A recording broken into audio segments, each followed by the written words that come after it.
Eu quero dar as boas-vindas a todos que nesse instante estão nos acompanhando na transmissão desse culto agora pela manhã.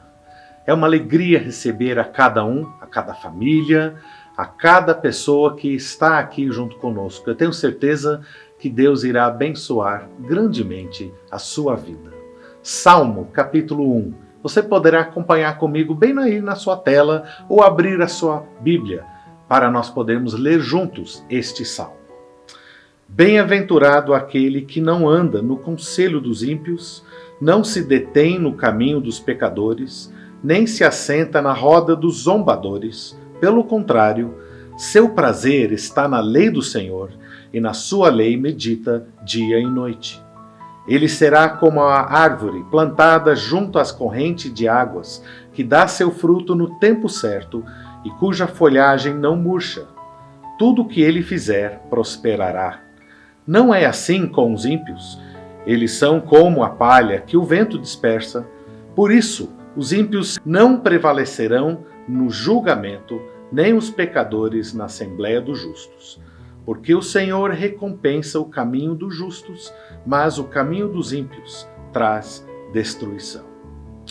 Eu tenho certeza que nesta manhã você gostará de estar no caminho dos justos. Que Deus possa estar abençoando a sua vida, que busca Deus nesse sentido. Vamos orar. Pai Santo, nesta manhã, nós entramos na sua presença com júbilo e alegria. Nós começamos esse novo dia na sua presença. E pedimos agora, Pai, que esteja abençoando a tua igreja, a todos que estão a nos assistindo nesse momento, com a bênção da sua presença e com a alegria que vem apenas de ti. Venha, Senhor, a ministrar os nossos corações e aceita os nossos louvores como expressão de gratidão de volta ao teu nome, o único que é digno para receber a honra e a glória, pois em nome de Jesus nós oramos. Amém. O Rafael, junto com a equipe de louvor da nossa igreja, irá nos conduzir nesse momento de louvor. Olá a todos, sejam bem-vindos a mais uma transmissão da Igreja Batista do Cambuí. Que todos hoje possam ser abençoados com a palavra de Deus e cânticos que iremos entoar. Vamos todos juntos louvar.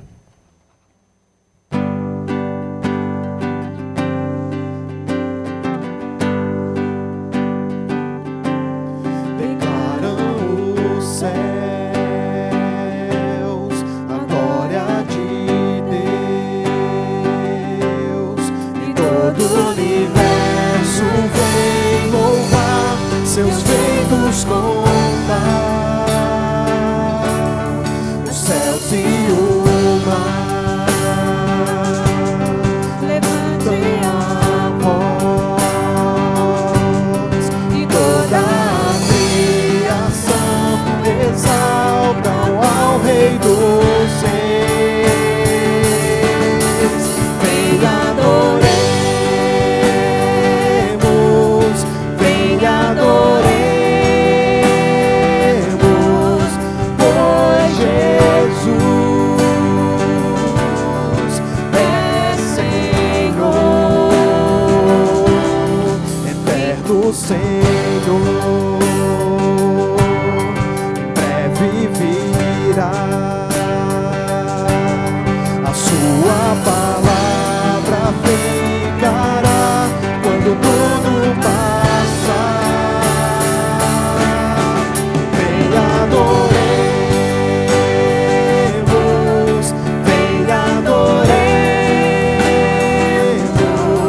pois Jesus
Quero saudar a todos os irmãos de Cambuí na graça do nosso Senhor Jesus Cristo. Para nós é uma alegria muito grande estarmos em parceria nessa grande obra. Diante dessa situação que vivemos de coronavírus, todos nós estamos bem de saúde, mesmo dos irmãos da igreja, não temos nenhum caso registrado e queremos louvar a Deus por isso.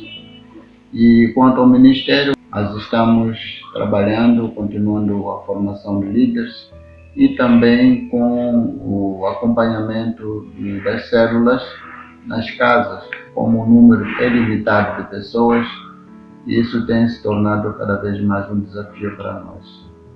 Então precisamos de vossas orações, que os irmãos continuem orando por nós, por essa nova realidade que nós vivemos. Nós louvamos a Deus que a confecção está caminhando e tem tido oportunidade de fabricar as máscaras e que as máquinas têm sido muito úteis nessa fase em que nos encontramos. A escola, a creche estão praticamente parados devido exatamente a essa situação que ainda não temos a data para retornar.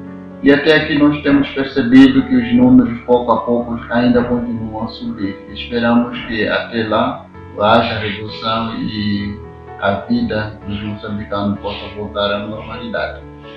Então, muito obrigado por tudo, pelas vossas orações, pelas vossas ofertas e por tudo aquilo que tem feito por nós. Que Deus continue abençoando. Eu, Tomé Charles, Ruth Basílio Charles, e os nossos filhos estão por detrás da câmera, Isaac e Josias. Deus abençoe. Como é bom, como é gratificante nós percebermos que Deus está atuando não apenas nas nossas vidas, não apenas na nossa igreja, mas Ele está atuando ao redor do mundo. Nossos missionários continuam na linha de frente, cada um seguindo as restrições conforme os seus governos estão lhes orientando, mas ainda buscando ministrar e abençoar aos corações, às almas, às vidas que ainda precisam de Jesus.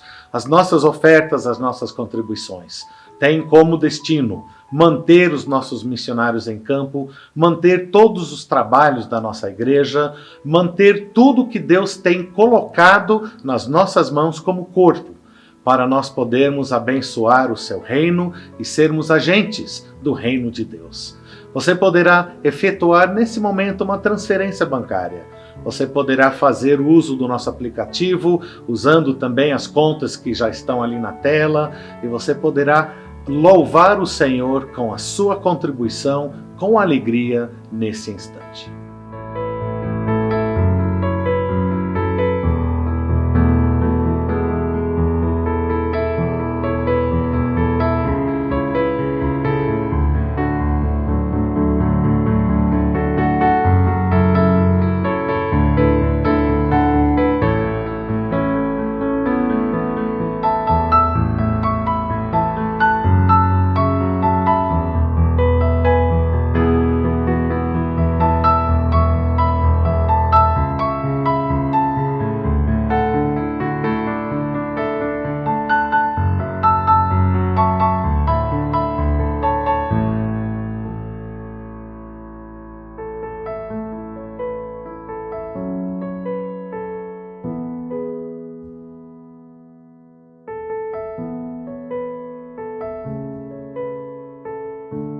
Embora os nossos prédios estejam fechados, a nossa igreja continua em missão. Na verdade, estamos juntos em missão. A experiência virtual dos grupos de oração de mulheres, os encontros de homens, as reuniões de adolescentes, de jovens, de juniores, os encontros de casais, todas as oportunidades que temos de manter a nossa comunhão nesse tempo. E a gente louva a Deus pelo estreitamento da comunhão, do interesse de um pelo outro, da oração um pelo outro. Eu quero incentivar você, ligue para os irmãos em Cristo, ore com eles também, porque nós estamos juntos em missão e juntos em comunhão. Uma das oportunidades que você tem, e eu incentivo incentivo você, ligue para os aniversariantes da semana, você pode ligar para as pessoas que você conhece, orar com ele, dar os parabéns. Eu quero aqui mandar os meus parabéns porque hoje faz aniversário a Marili. Marili, para quem não conhece pelo nome, é esposa do irmão Wilson, é mãe da Magali, da Roseli, da Priscila aqui da nossa igreja, a mãe do Wilsinho, que é de uma outra igreja, faz 80 anos, então nós damos aqui o parabéns para ela e nós incentivamos você, ao longo da semana, ligue para cada aniversariante, orando com ele e agradecendo a Deus pela vida. Que Deus possa nos abençoar.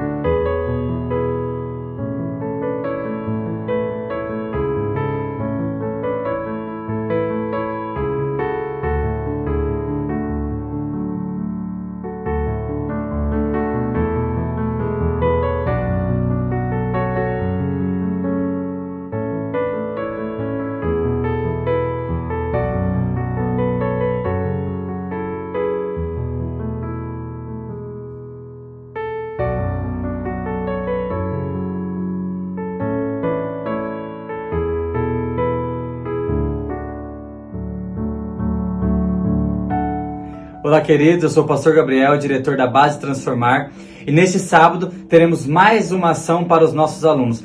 Mais de 500 famílias receberão cesta básica, cesta com pasta de dente, sabonete, missioneca, ioiô e muito mais. Esse é o nosso projeto. Nós queremos levar esperança para as pessoas através da ação social. As nossas famílias naquela região têm passado fome, têm passado dificuldade, mas nós entendemos que o nosso chamado ministerial, o chamado de Deus, não é apenas a evangelização, mas também suprir algumas necessidades. Então nessa ação estaremos mostrando Jesus Cristo através de uma entrega de alimento. Participe você também. Deus te abençoe e muito obrigado, Igreja Batista do Cambuí, por toda a sua parceria.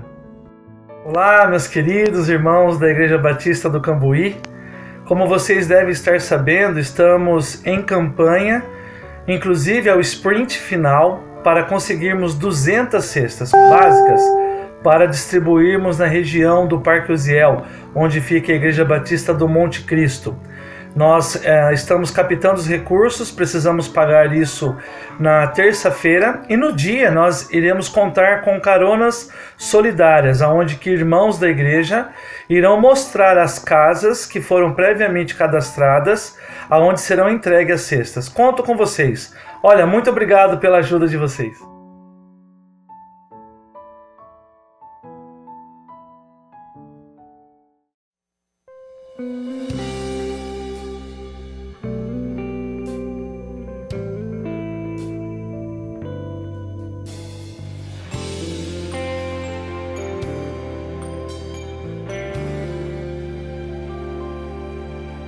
Minha fé não está firmada nas coisas que podes fazer. Eu aprendi a te adorar pelo que é.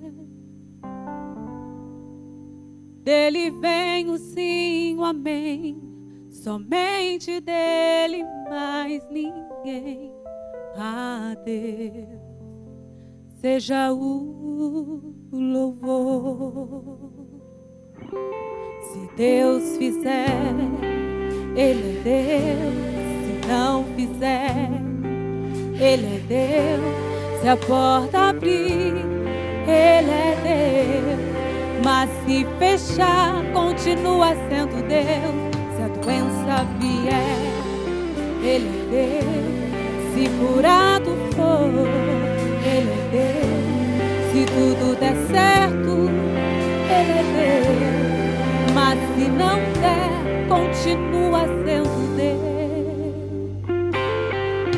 Minha fé está firmada nas coisas que podes fazer. Eu aprendi a te adorar pelo que é. Dele vem o sim, o amém, somente Deus.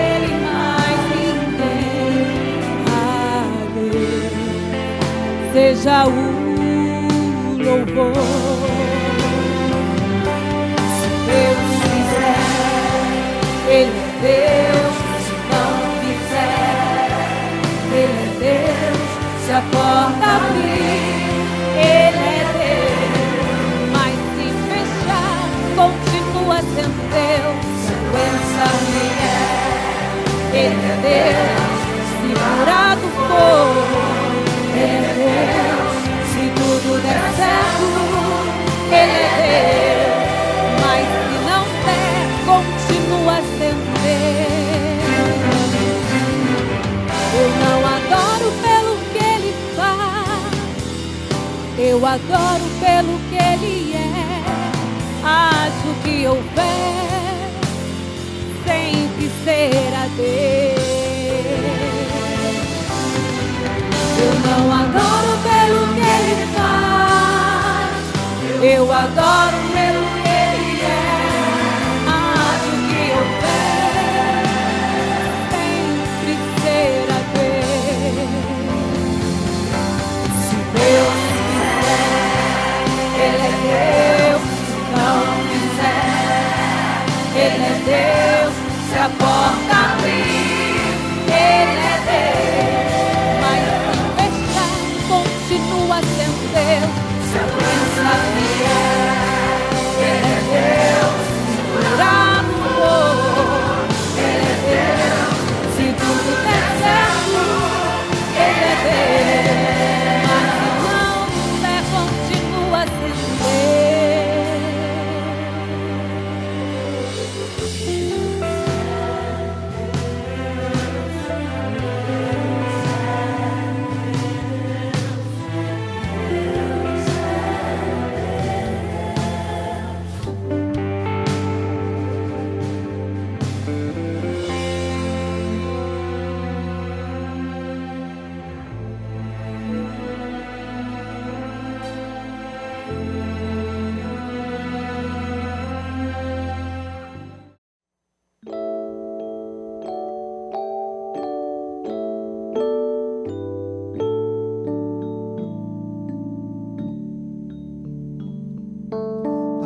Se você tem acompanhado a nossa igreja durante esse mês de maio, você sabe que nós temos o mês de maio como o mês da família. Na verdade, isso já faz parte do calendário da Convenção Batista Brasileira. E a cada manhã de domingo, durante esse mês, nós temos tido uma série cujo tema é Eu Amo a Minha Família. Eu tenho certeza de que você já tem sido abençoado. Nós temos ouvido já várias pregações da nossa equipe pastoral, sempre trazendo palavras boas aos nossos corações. E nesta manhã, nós vamos estar refletindo em algumas prioridades para a família. As prioridades para a família. Agora são muitas, e nós vamos destacar apenas 3. Para isso, eu quero convidá-lo a abrir a sua Bíblia ou acompanhar comigo na tela, em Gênesis capítulo 1, versículos 26 e 27. E disse Deus: façamos o homem à nossa imagem, conforme nossa semelhança, domine ele sobre os peixes do mar, sobre as aves do céu, sobre o gado, sobre os animais selvagens, sobre todo animal rastejante que se arrasta sobre a terra.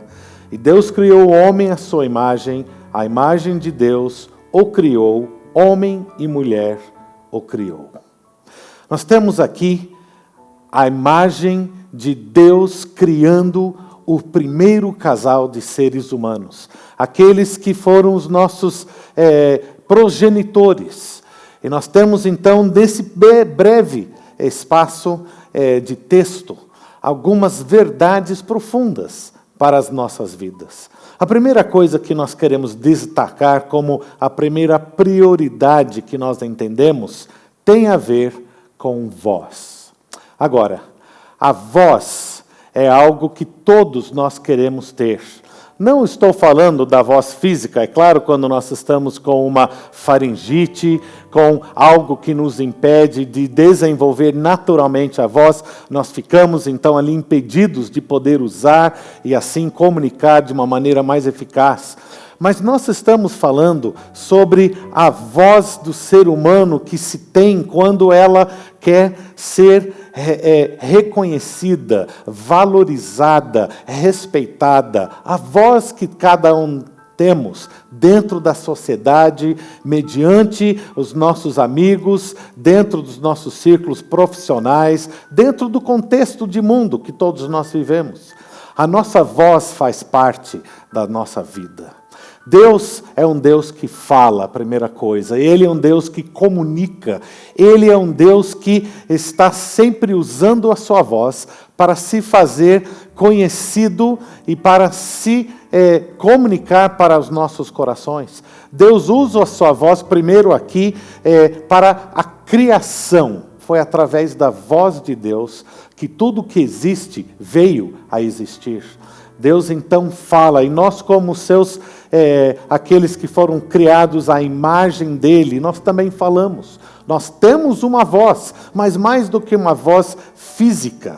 Deus tem uma voz que é poderosa, diz o salmista, Salmo de número 29, entre os versículos 4 e 8, ali o salmista descreve aspectos da voz de Deus. Ele fala que a voz do Senhor ela é poderosa.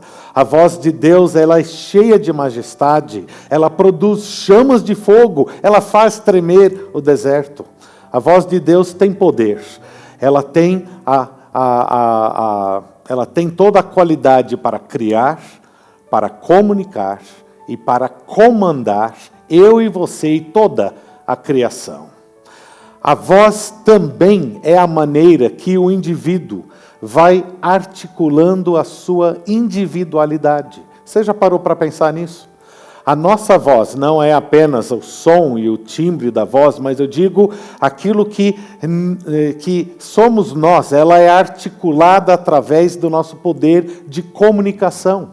E nós temos, então, isso registrado até no texto bíblico. Através da voz de Deus, a sua individualidade ela é representada a nós. Hebreus, capítulo 1, versículo 1 também em diante, de 1 a 3, diz: no passado, por meio dos profetas, Deus falou aos pais muitas vezes e de muitas maneiras.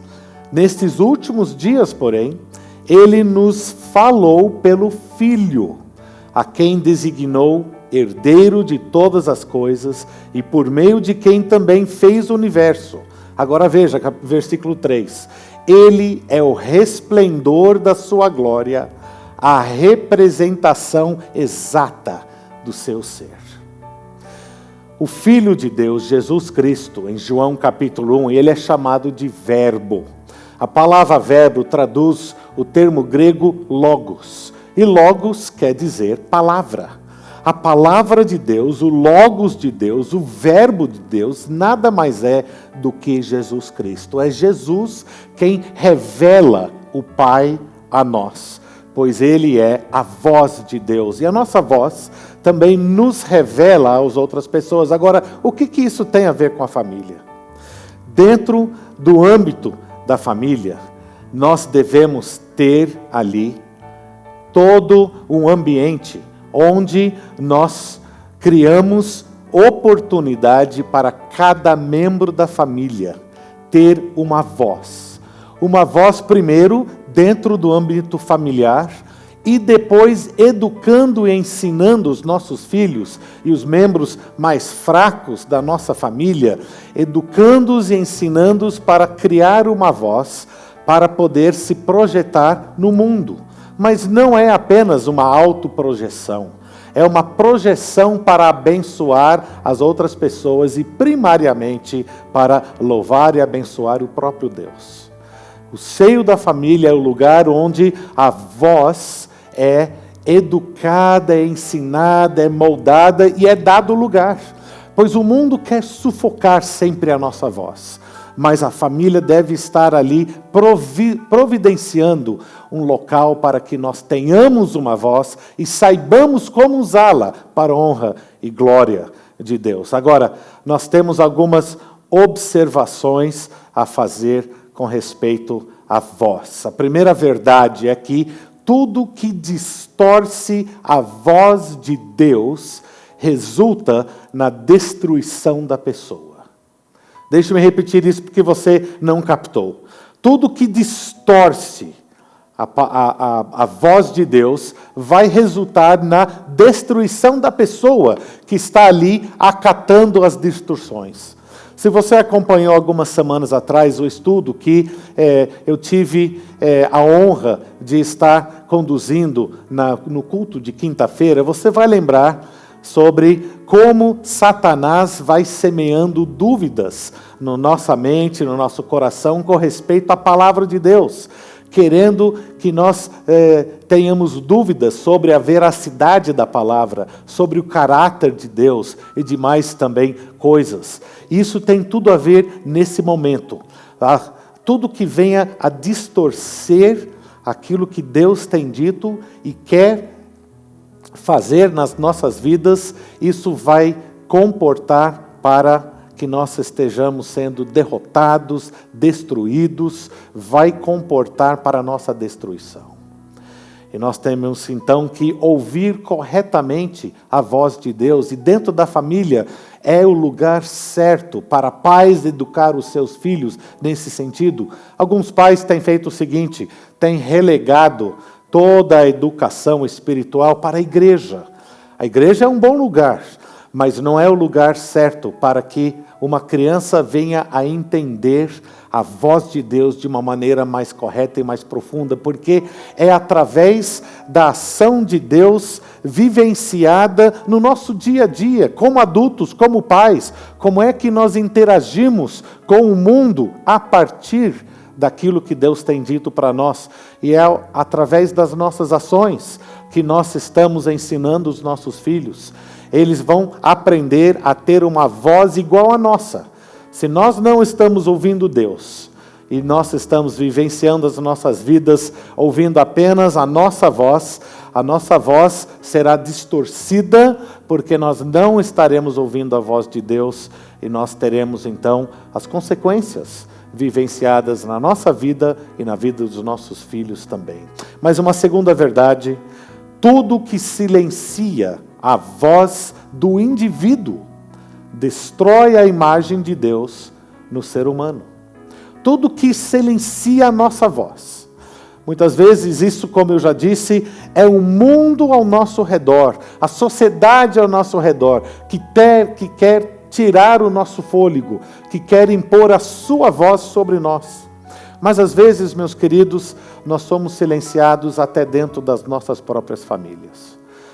Quem sabe você teve uma experiência na sua criação, de você ter ali a sua voz silenciada mais de uma vez, repetidas vezes, talvez rotineiramente, através do exercício de autoridade de um pai, de uma mãe, de alguém que estava ali na sua família, reprimindo a sua voz. Agora, isso não quer dizer que a voz de uma criança tem o mesmo peso de autoridade como a voz de um adulto. Não estamos falando isso. Estamos falando que a família é o lugar certo para que os pais possam educar os filhos a terem uma voz, aprender a ouvir Deus, para depois saber o que dizer e como se posicionar e como ser perante o mundo que ainda não o conhece. E se você tem criado, quem sabe, dentro do seu próprio ambiente familiar, esse tipo de silenciar a voz dos demais, eu quero te encorajar, meu querido, minha querida, a repensar isso à luz da palavra de Deus, pois nós fomos criados por Deus para termos uma voz, e a família foi criada por Ele, onde é o lugar onde nós podemos e devemos criar, nutrir e fazer amadurecer esta voz. Mas não para por aí. A primeira verdade, a primeira prioridade é a voz, mas a segunda prioridade tange a área de relacionamentos. Relacionamentos.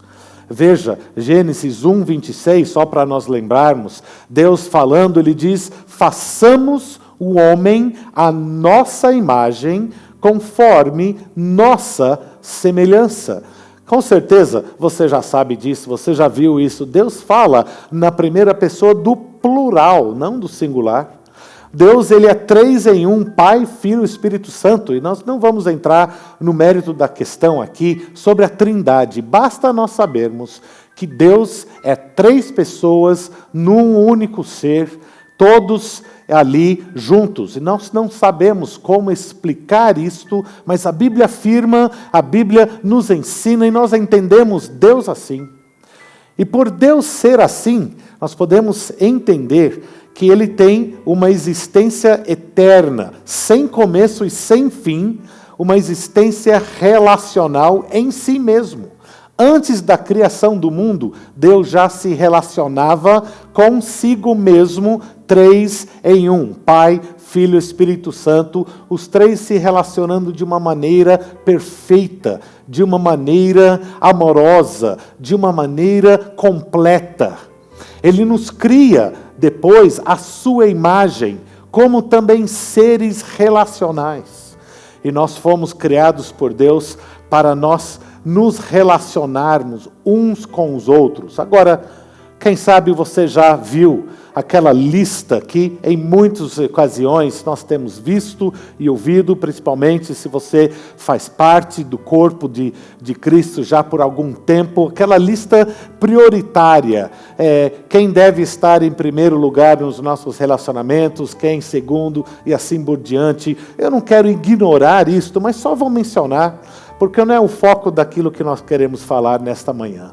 Deus certamente está no primeiro lugar dessa lista. Ele é o mais importante. Ele deve receber a nossa prioridade em termos de relacionamento. Em seguida, se você é casado, o seu cônjuge. E em terceiro lugar, os filhos. Os filhos não devem passar na frente dos pais no seu relacionamento. O relacionamento conjugal está acima do relacionamento pais e filhos. Em seguida, nós como filhos, honrando os nossos pais, principalmente aqueles que estão ainda conosco, estão no nosso âmbito ali familiar. Depois dos pais, a família maior, a família estendida. E após isso, então, os da família da fé, os que são os nossos irmãos em Cristo. E por final, aqueles que estão ali ao nosso redor, mas que ainda não andam com Deus, a população em geral. E esta é uma hierarquia em termos de relacionamentos.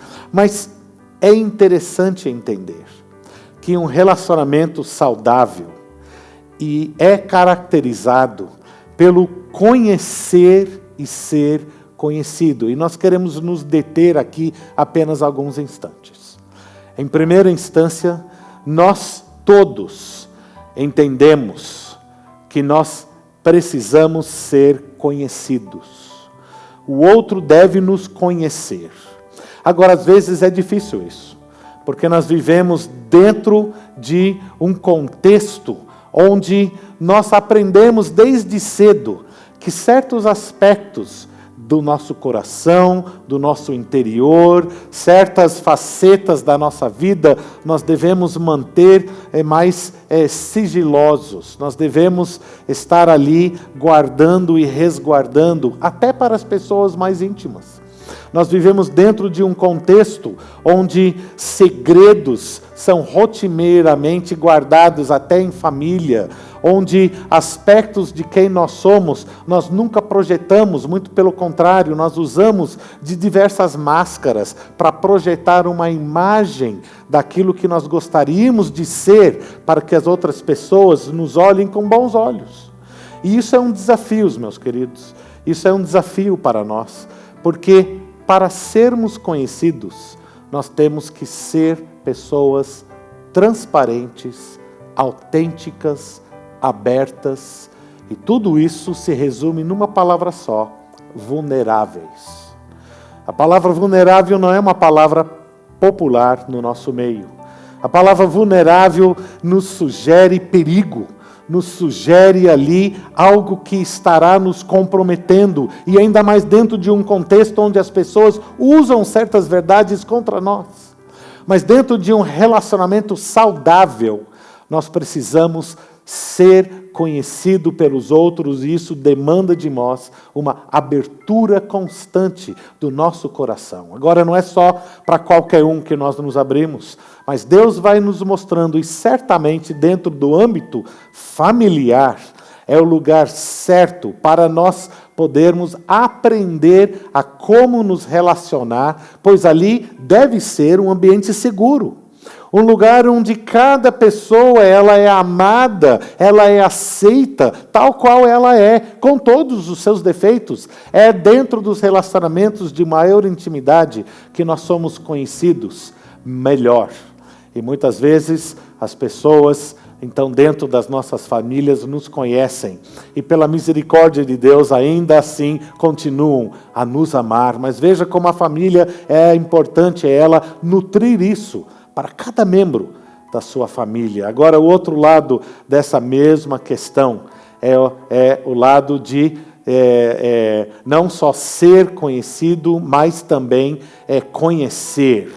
Conhecer.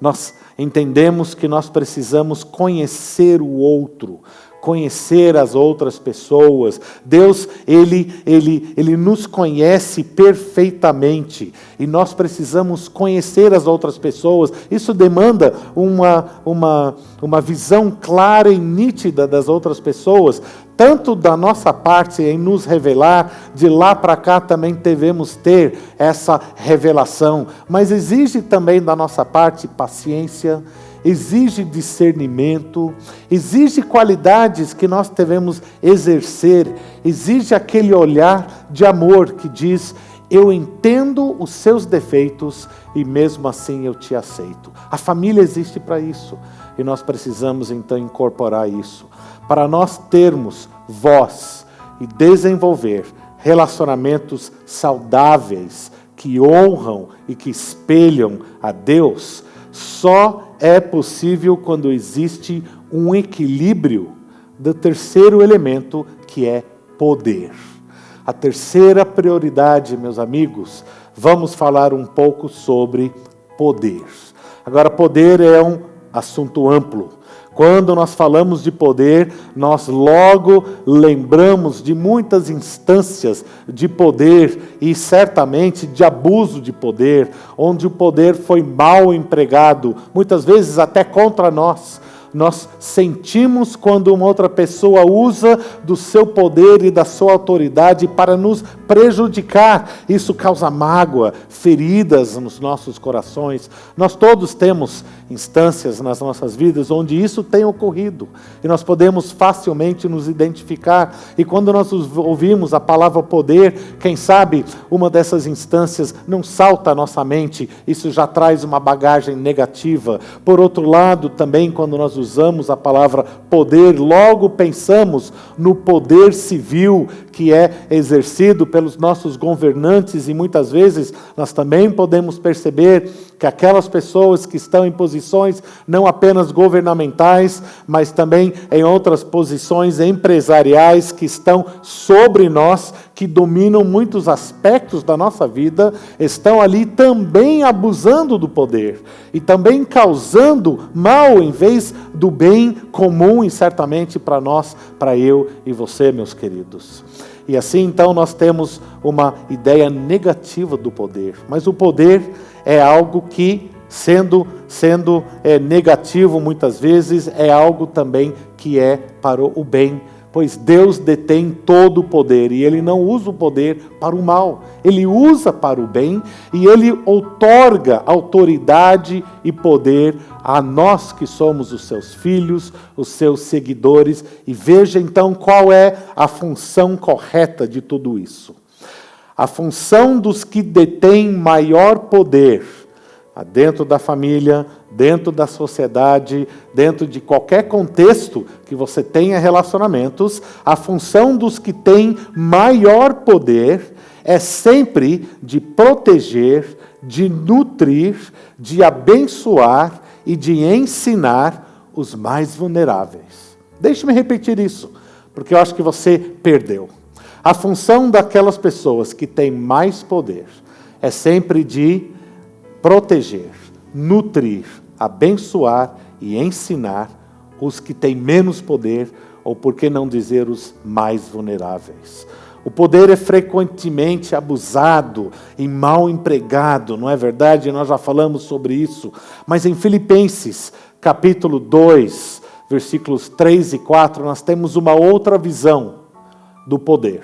Porque muitas vezes nós pensamos, o poder é algo que é usado para controlar e manipular e ganhar vantagem. E Deus, então, Ele vai nos ensinando uma outra maneira de ser. Filipenses capítulo 2, versículos 3 e 4 diz: não façais nada por rivalidade, nem por orgulho, mas com humildade. E assim cada um considere os outros superiores a si mesmo. Cada um não se preocupe somente com o que é seu, mas também com o que é dos outros. Você percebe? O uso do nosso poder é para abençoar os outros, considerar o outro como sendo mais importante, superior a você. Isso, meu querido, é contracultural. É uma mensagem que rema diretamente contra a correnteza cultural dentro da qual nós vivemos, eu e você. Pois nós entendemos que a sociedade nos ensina que o poder é para ser exercido, para que você esteja levando vantagem sempre sobre tudo e todos. E você usa o outro para você conseguir algo em benefício próprio. Mas a Bíblia nos ensina um caminho completamente diferente. Ele vai dizendo que a nossa visão deve ser de olhar para o outro e usar o nosso poder para abençoar, e não para tirar, não para sugar, não para manipular, não para usar para os nossos próprios interesses. Mateus capítulo 20, naquele momento, nesse trecho, tiveram ali presentes junto com Jesus, dois dos seus discípulos, Tiago e João, estavam ali junto com a sua mãe, pleiteando para que eles tivessem ali a honra de cada um sentar no lado direito e esquerdo de Jesus no seu reino vindouro. E Jesus, então, ele vai falando e tratando aquele assunto, e quando os demais apóstolos souberam que esses dois chegaram e fizeram esse pedido a Jesus, eles ficaram indignados. E naquele momento, Jesus usa aquele instante para poder ensinar uma lição muito profunda, muito preciosa sobre liderança, sobre o uso de poder. E veja aqui a partir do versículo 25, Mateus 20, 25 a 28, você poderá acompanhar. Então Jesus chamou-os, os discípulos, para junto de si e lhes disse: sabeis que os governantes dos gentios os dominam, e os seus poderosos exercem autoridade sobre eles. Não será assim entre vós, pelo contrário, Quem quiser tornar-se poderoso entre vós, seja esse o que vos sirva. Veja e nota. E quem entre vós quiser ser o primeiro, será vosso servo. E a exemplo do Filho do Homem, que não veio para ser servido, mas para servir e para dar a vida em resgate de muitos. Perceberam, meus queridos? O uso do poder é para abençoar e não abusar, é para ajudar e não manipular, é para nos entregarmos em sacrifício e não tirar vantagem sobre as demais pessoas. Este valor bíblico faz parte também da família. Dentro da família há muitas oportunidades para abuso de poder, pais para filhos, dentro do leito ou dentro do relacionamento conjugal, dentro dos vários relacionamentos, até entre irmãos. Nós temos ali visto como isso tem sido desenvolvido em algumas instâncias para destruição. Mas nós queremos ser famílias onde nós amamos os nossos integrantes da família e que nós queremos usar do poder, aqueles que estão em posições de mais poder dentro da família, para abençoar os demais membros da nossa família, para ajudá-los, para ensiná-los, para moldá-los, para sermos canais de bênção de Deus para as suas vidas e, a partir das nossas famílias, abençoar outras pessoas, outras famílias. Esse é o propósito de Deus para cada um de nós. A função e a prioridade dos que detêm maior poder é sempre de proteger, de nutrir, de abençoar, de ensinar os mais vulneráveis, e isso se aplica nas 3 áreas que nós falamos agora pela manhã. Na nossa voz, dentro dos nossos relacionamentos e no uso e na prática do poder que nos é otorgado por um Deus Todo-Poderoso. Que Deus nos abençoe e que forme famílias segundo os seus propósitos nessas 3 prioridades. Obrigado, pastor Ricardo, por essa mensagem no mês da família, sobre prioridades na família. Tenho certeza que você foi abençoado, meu irmão, como eu fui abençoado, e que possamos colocar em prática. E lembrar, o nosso tema é Eu Amo Minha Família, e que você coloque esses ensinos em prática. Nós estaremos juntos outra vez hoje à noite, às 19 horas. Quero convidar você a sintonizar no mesmo canal, um culto de louvor ao Senhor, uma mensagem que Deus já colocou no meu coração. Você vai poder ouvir hoje à noite. Tenho certeza que Deus vai tocar o seu coração, vai nos edificar. Então, hoje à noite, 19 horas, convide os seus amigos e parentes para estarem conosco. Nós vamos encerrar o culto cantando mais uma música. Obrigado ao Rafael e toda a sua equipe por ministrar o louvor. Vamos cantar essa última música e logo depois nós vamos para a nossa EBD. O pastor Luna Júnior vai continuar o estudo no livro do profeta Daniel e você é nosso convidado. Um excelente domingo e, se Deus permitir, às 19 horas estaremos juntos mais uma vez.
dia, espero que você tenha tido uma ótima semana, uma semana segura do ponto de vista físico, que você esteja com saúde, saudável, mas também seguro do ponto de vista do coração, que o seu coração esteja se mantendo saudável na certeza da soberania de Deus.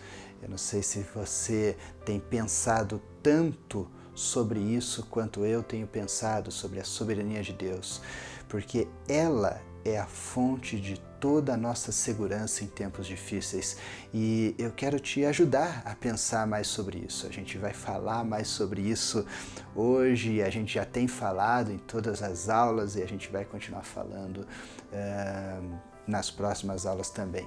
Hoje a gente vai estar estudando o capítulo 8 de Daniel. A gente está na 8ª aula. Se é a primeira vez que você chegou aqui, então você tem as outras 7 aulas já no nosso canal. Você pode acompanhar tudo que a gente tem estudado e vou falar para você, tem sido fantástico estudar o livro de Daniel junto com vocês. Então, se você ainda não assistiu às outras aulas, corre lá, assiste no nosso canal. Mas hoje a gente está no capítulo 8 de Daniel.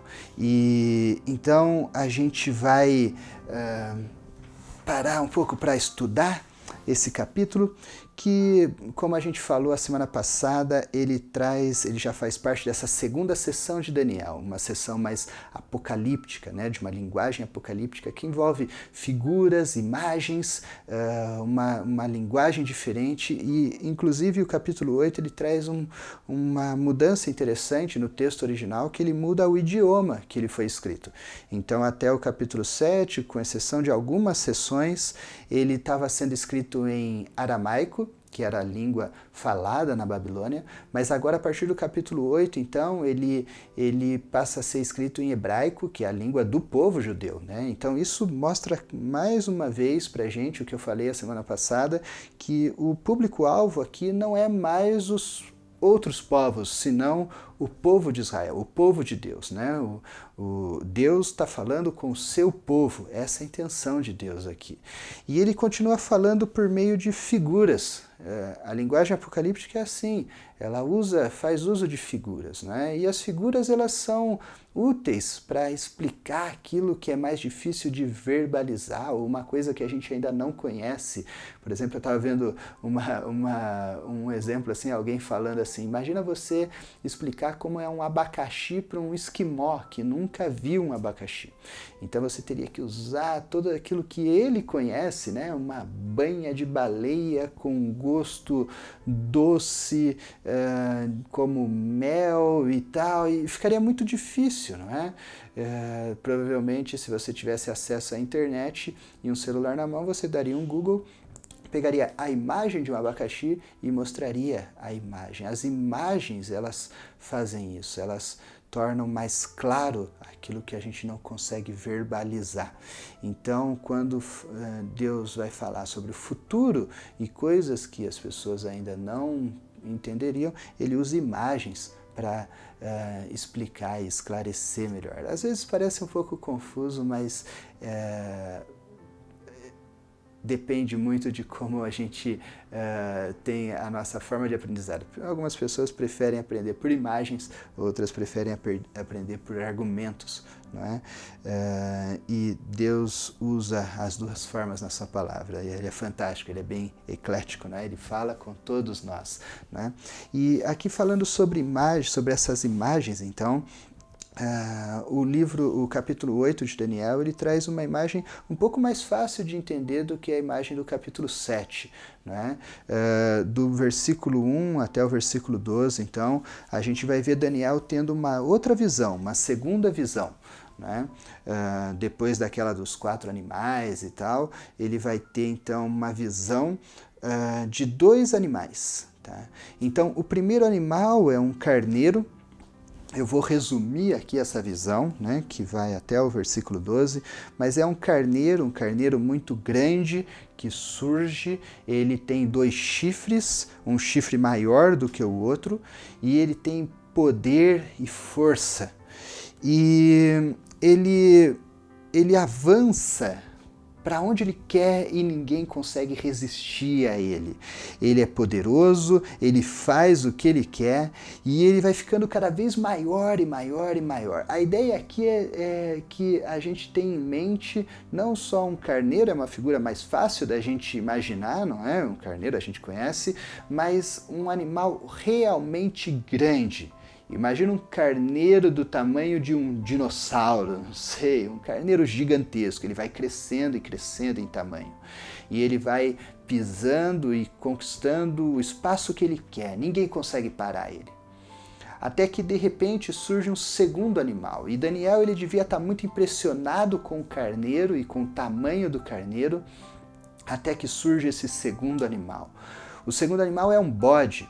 É um bode que tem um único chifre que sai de entre os seus olhos, não é? Ele tem um único chifre, um chifre enorme, e ele vem percorrendo a terra com uma velocidade que é como se ele fosse flutuando sobre a terra de tamanha velocidade. Ele não toca no chão, ele vem como uma bala mesmo pela terra, e ele golpeia, ele atinge o carneiro com um único golpe, uma única pancada, e ele acerta com o chifre, com esse grande chifre que ele tinha, o carneiro. A ideia aqui é realmente de um atropelamento, ou de, como quem gosta aí de esportes, não é? No futebol americano, quando a pessoa tá, o time de ataque está correndo com a bola e vem um linebacker, não é? E dá aquele tackle no atacante adversário e derruba. Você consegue imaginar essa cena? Ele vem com o capacete e derruba o adversário. Essa é a ideia aqui do bode. Ele golpeia o carneiro com um único golpe muito violento, derruba o carneiro, pisoteia o carneiro e destrói o carneiro. Aquele carneiro que era tão poderoso, ele é destruído como se fosse alguém frágil, como se fosse um animal qualquer, uma presa qualquer. Tamanha a força do bode. Então esse bode ele é muito mais forte e ele começa então a crescer e se tornar muito maior do que o carneiro já era, e até que no seu auge, no momento de maior força desse bode, o chifre que ele tinha, aquele único chifre, se quebra, cai, sem motivo aparente, ele se quebra subitamente, e então no lugar dele crescem outros 4 chifres, e aí agora ele se torna um animal com 4 chifres diferentes. E em um desses chifres nasce um chifre pequeno, um chifre menor, que começa a crescer, e o texto fala que ele cresce em direção ao sul, ao leste e à terra magnífica, que é Jerusalém. E ele vai apontando o seu crescimento nessas direções, e ele luta contra Deus. Aqui ele já se personifica, né, um pouco mais, né, esse chifre. Já dá para ter uma ideia do que Deus está falando aqui. E ele luta contra Deus, ele suprime os sacrifícios, ele destrói o santuário. Ele se opõe a Deus, né? E vamos deixar a interpretação um pouquinho mais para frente, porque essa interpretação desse sonho vai ser muito clara, mas eu quero destacar uma coisa aqui, que com todos esses eventos, e fica claro que esse evento, principalmente esse chifre pequeno, ele vai causar uma opressão, vai causar tempos difíceis para o povo de Deus, não é? Já dá para perceber que a visão aqui ela não é muito boa, não é? E o capítulo 8 ele tem essa particularidade, não é? Ele não é um capítulo de boas notícias, assim, aparentemente. A gente vai ver que no final mas a ideia aqui é que é algo não muito agradável que Deus está revelando aqui. Mas, então surge um questionamento, não é? E lá no versículo 13, não é? No 13 e o 14, então um dos anjos conversa com com o outro e pergunta, não é? Quanto tempo durará esses acontecimentos anunciados por esta visão? Até quando será suprimido o sacrifício diário e a rebelião devastará e prevalecerá? Até quando o santuário e exército ficarão entregues ao poder do chifre e serão pisoteados? A pergunta aqui é: quanto tempo vai durar esse sofrimento? Quanto tempo vai durar esses tempos difíceis que estão sendo previstos aqui? Não é? A gente gosta muito de saber quanto tempo, não é? E aqui a resposta é a seguinte. No 14 ele me disse: isso tudo levará 2.300 tardes e manhãs. Então o santuário será reconsagrado. Deixa eu falar um pouco sobre isso, sobre essa 2.300 tardes e manhãs. Calma que eu não vou tentar prever aqui, ou calendarizar, ou achar o significado do número 2.300. Não é essa a minha intenção. Lembra que eu falei? A gente vai se atentar para o que está claramente revelado. Mas existe algo importante aqui, tá? Embora muita gente tente achar significado para todos os tempos e dias citados aqui em Daniel, eu quero enfatizar uma coisa. É que Deus, nesses 6 últimos capítulos, ele vai várias vezes falar sobre medidas de tempo. Medidas de tempo, lembra no capítulo 7, um tempo e tempos e metade de um tempo.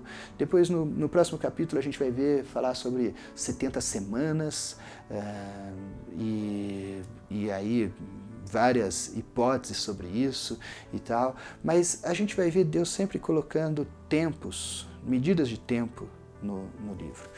E a ideia aqui é que não é exatamente que a gente faça conta e tente estimar um prazo ou a data da volta de Cristo, não é isso. A ideia aqui é que Deus quer deixar claro para a gente que Deus tem um prazo determinado para cada acontecimento na história. Para cada acontecimento na história global, para cada tragédia, para cada sofrimento, para cada período de adversidade, para cada acontecimento de reinos que se levantam e que acabam, para cada acontecimento da história global, para cada acontecimento da história do seu povo, para cada acontecimento da história da sua vida, da minha vida, Deus tem um tempo específico determinado. Deus tem uma agenda, um calendário na sua mão. A gente não precisa entender o calendário de Deus. Não é a intenção que a gente tenha acesso ao calendário de Deus e entender o começo e o final de cada evento como a gente gostaria, não é? Mas o importante é, apesar da gente não conhecer o calendário de Deus, a gente saber que existe um calendário de Deus e nada na história da humanidade dura 1 segundo a mais ou 1 segundo a menos do que o tempo determinado por Deus. Deus tem o tempo perfeito para cada acontecimento, para o começo e para o fim.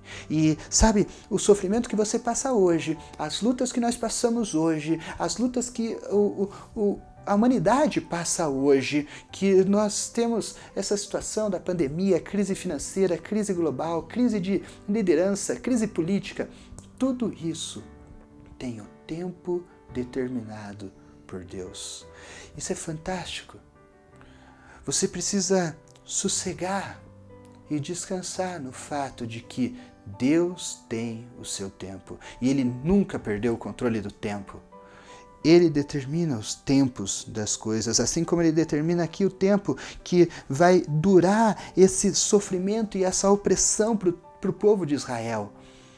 Entende? Não é a questão aqui do quanto significa 2.300 tardes e manhãs, aonde que isso se encaixa na cronologia e tal. Não é ficar tentando entender isso. Às vezes a gente perde muito tempo tentando entender detalhes que não vão mudar a nossa vida, mas a gente deixa passar as lições que Deus realmente queria entregar para a gente. Ele quer mostrar que Ele tem o controle do tempo. E você precisa saber disso. Ele tem a agenda dele. Nós não temos acesso a essa agenda, mas nós temos que descansar em saber que a agenda existe e ela não falha. Pense nisso que vai ser muito importante para os próximos dias. O texto continua. E então, a partir do versículo 15, a gente vai ver a interpretação desse sonho de Daniel, a interpretação dessa visão de Daniel, dos 2 animais, dos chifres e tudo mais. E, bom, quem vem aqui é justamente Gabriel, não é um anjo qualquer, mas um anjo enviado especialmente por Deus para explicar para Daniel o que Daniel precisava saber. Não todos os detalhes, mas o que Daniel precisava saber sobre essa visão e o que nós precisamos saber sobre essa visão. E diferente do capítulo 7, o capítulo 8 ele dá respostas bem claras sobre o significado de cada um dos elementos desse sonho. E ele vai explicar, olha só, os 2 animais são 2 reinos. E o primeiro animal, o carneiro, aquele carneiro grande, poderoso, que tem 2 chifres, é um império de dois reinos, justamente o Império Medo e Persa. São 2 reinos que se uniram para formar esse império, um maior do que o outro, a Persa maior do que o Império Meda, o Medo, né? O Império Medo, eu sempre erro, viu? Não repare, eu sempre erro, eu falo medo, aliás, se alguém puder me falar como que seria a melhor forma no português para dizer isso.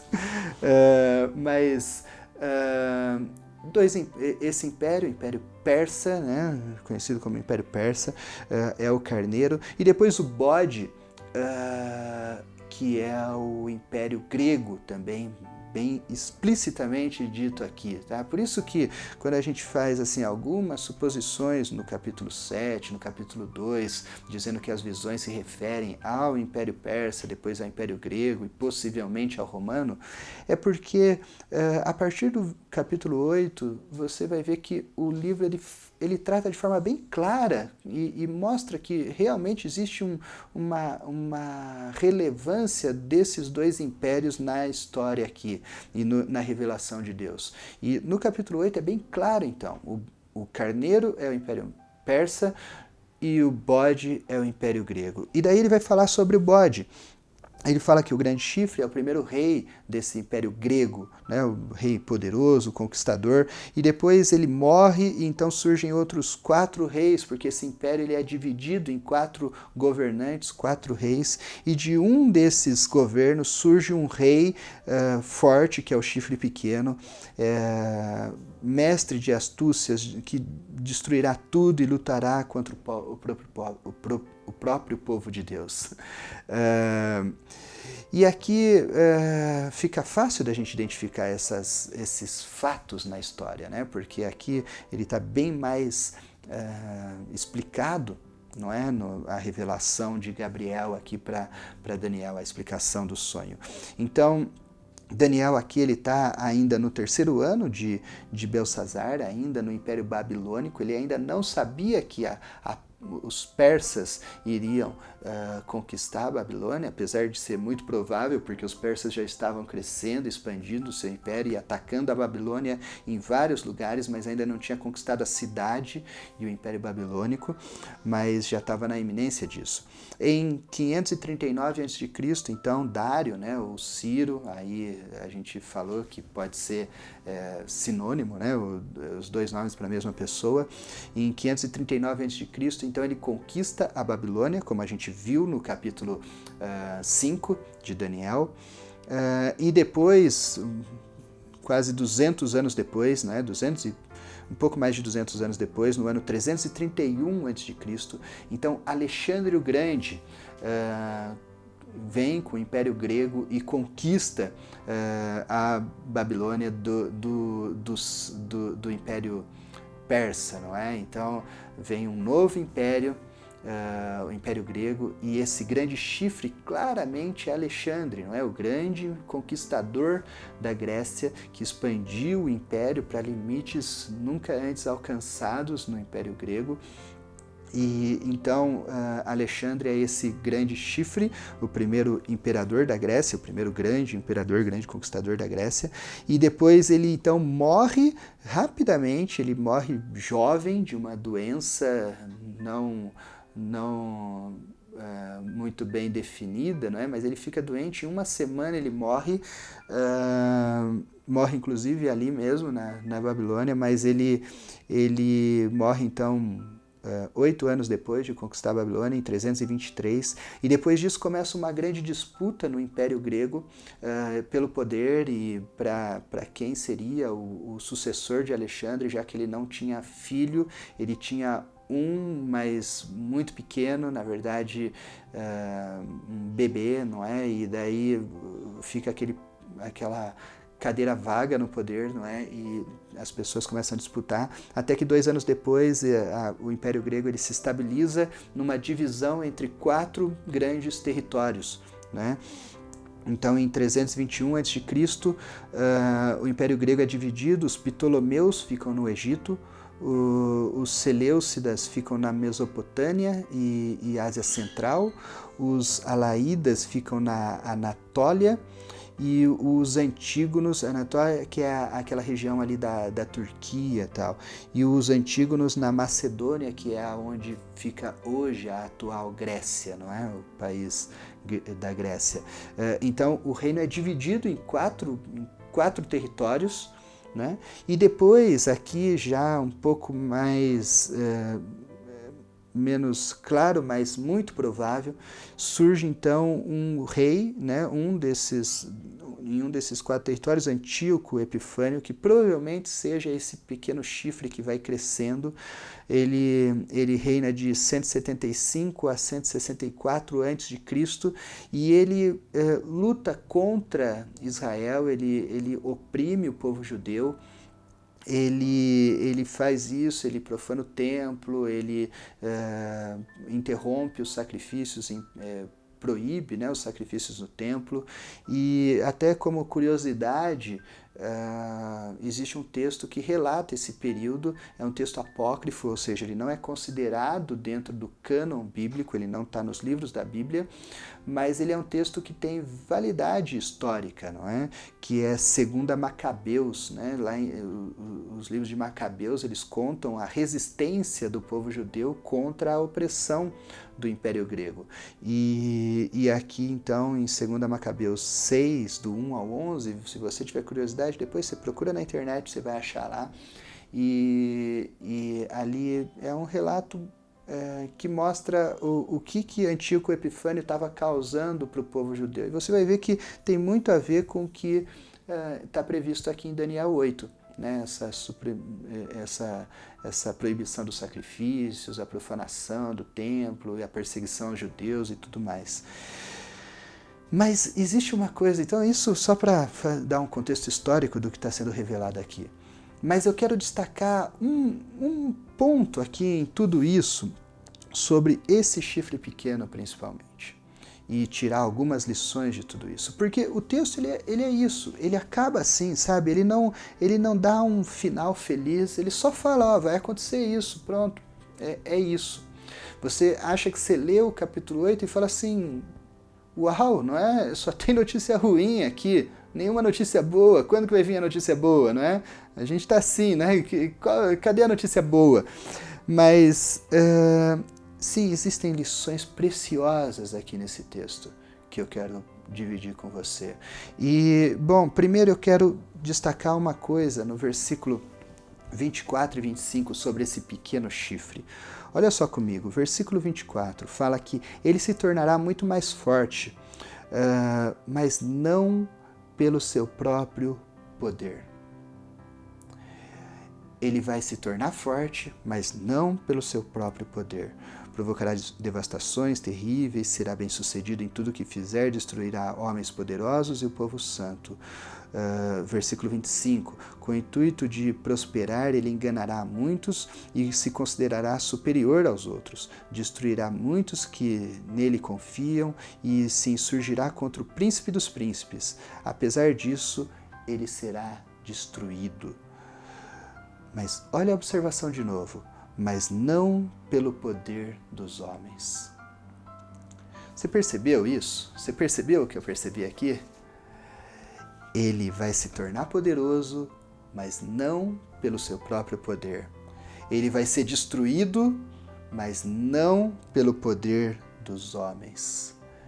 Ele começa e ele termina, mas não por nenhum poder humano, nem dele, nem de nenhuma outra pessoa. Sabe o que o texto está dizendo aqui?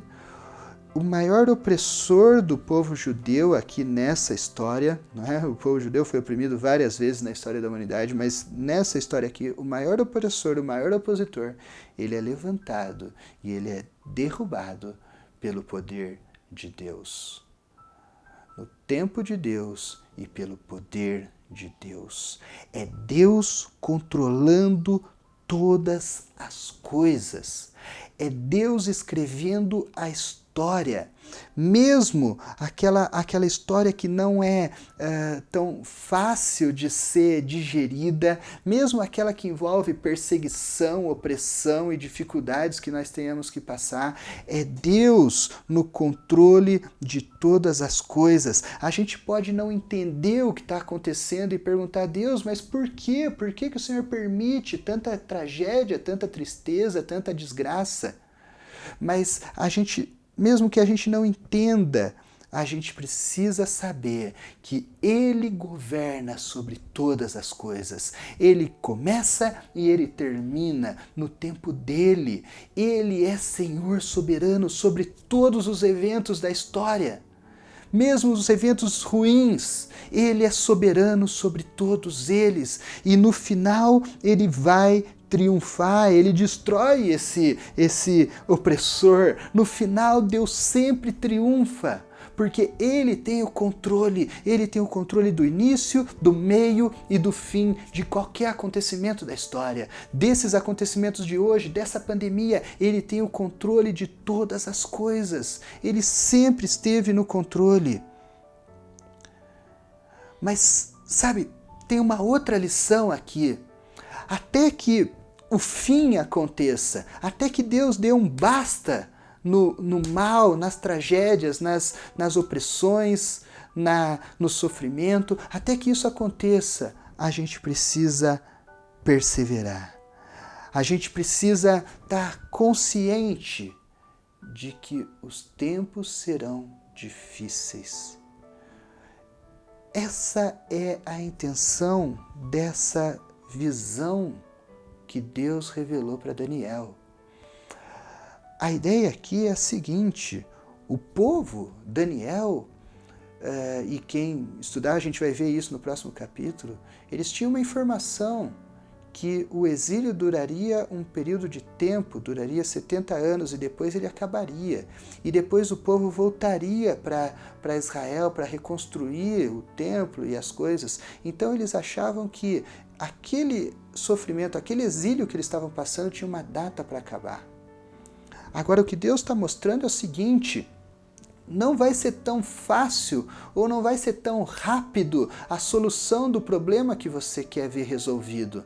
Na verdade, tudo bem, o exílio vai acabar, mas depois dele vai vir um outro império e um outro império. E aqui a gente está falando de centenas de anos.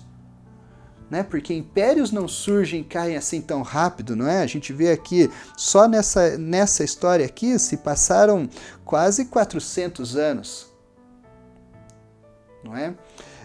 Então assim, vai passar muito tempo e as coisas vão ficar cada vez piores e vão surgir opressores e que vão oprimir muito mais do que vocês já viram antes. Ou seja, voltar para casa não é uma coisa que vai acontecer tão rápido. A notícia aqui é essa. Você precisa se preparar. Você precisa saber que as coisas não vão ser resolvidas assim tão rápido quanto você gostaria. A agenda de Deus é diferente da sua. A gente tende a ser otimista, não é? E pensar assim, depois que acabar isso, logo a gente vai estar de volta e tudo vai voltar ao normal, não é? Quando acabar essa pandemia e tal. Mas sabe, vai acabar a pandemia, vai surgir outra pandemia daqui a anos e vão surgir outros problemas e outras crises globais, porque é assim. E Deus previu isso. A Bíblia dele fala que nos últimos tempos as coisas vão ser cada vez piores e piores e piores.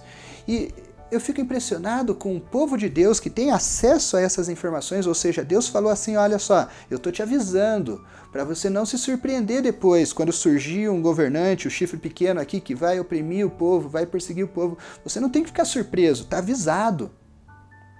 Não é? Eu fico impressionado de ver o povo de Deus, nós, igreja, que temos acesso às palavras de Jesus sobre os últimos tempos, ficarmos impressionados com as tragédias, ficarmos impressionados como se as coisas estivessem fora de controle.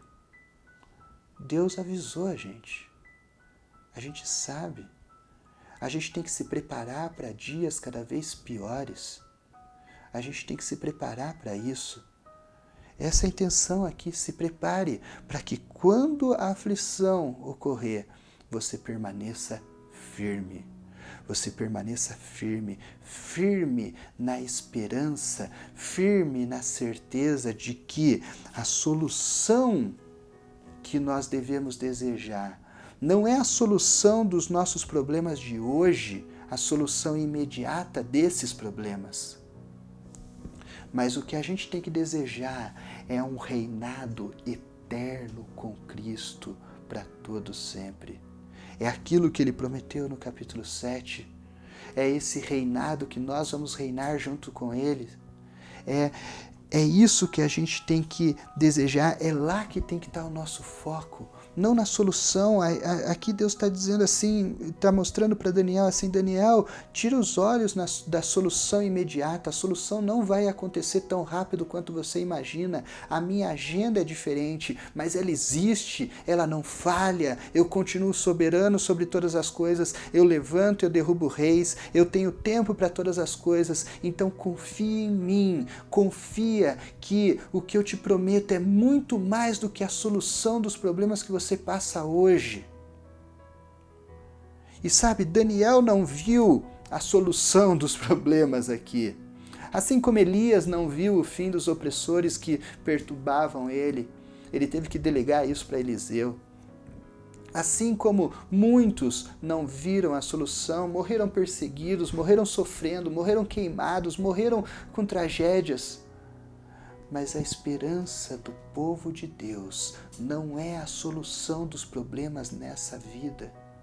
A esperança do povo de Deus é a vida eterna, é passar a eternidade com Ele, é reinar com Ele para sempre, é a solução de problemas muito maiores, a solução, o fim do pecado que nos afasta de Deus, o fim do mal, o fim da tristeza, do choro e a perfeição da beleza, da glória, da presença de Deus para sempre com a gente.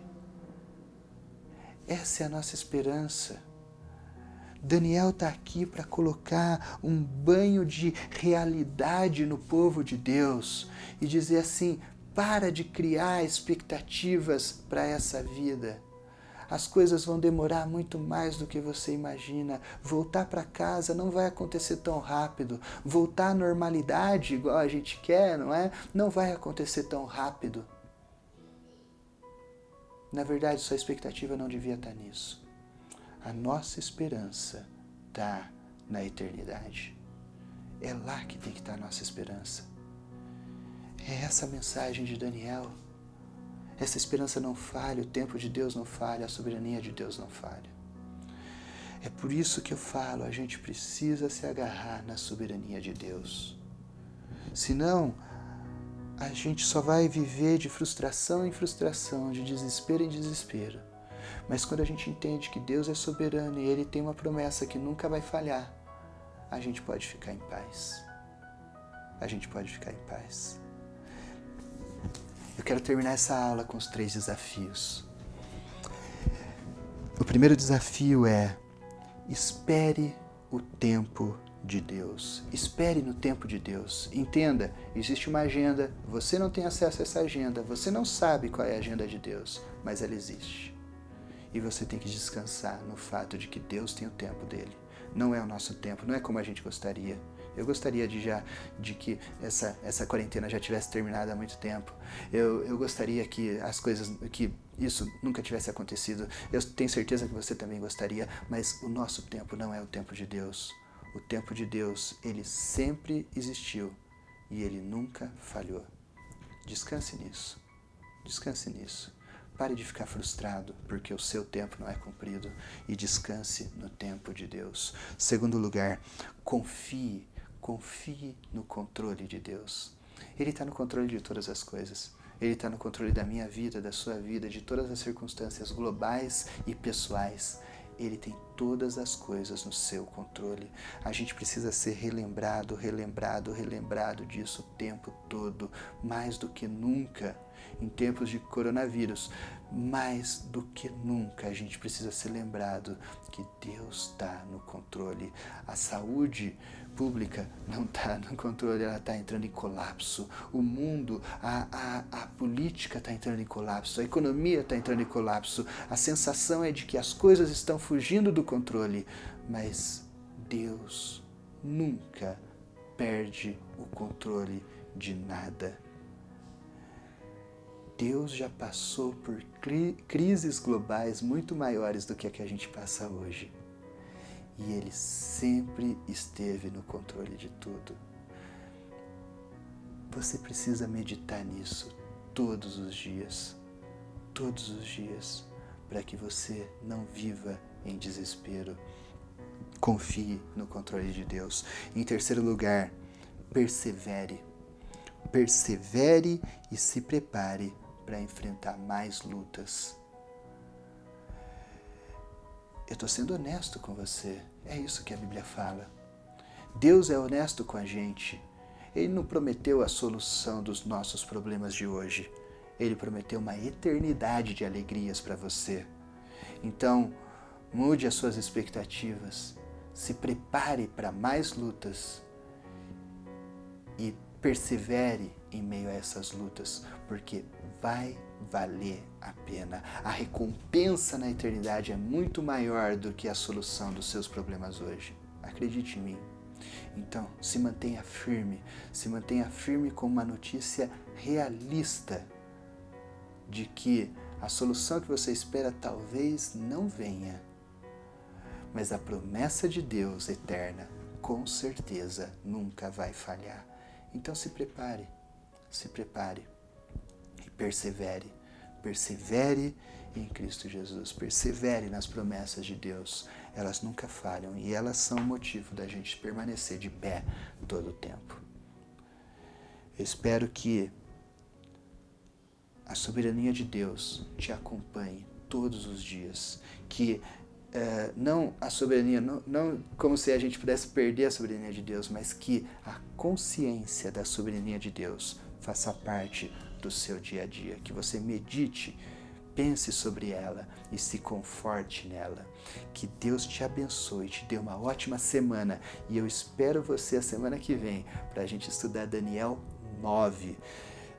Eu já adianto uma coisa, Daniel 9 é um dos capítulos mais difíceis de toda a Bíblia e mais debatidos em toda a Bíblia. Mas sabe de uma coisa? Eu não vejo a hora de estudar ele com você. Eu tenho aprendido muito com Daniel 9 e tenho ficado fascinado com todo o livro de Daniel.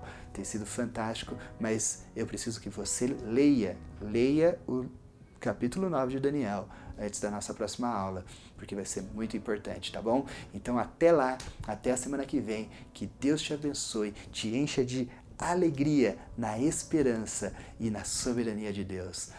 Que uma ótima semana e até mais.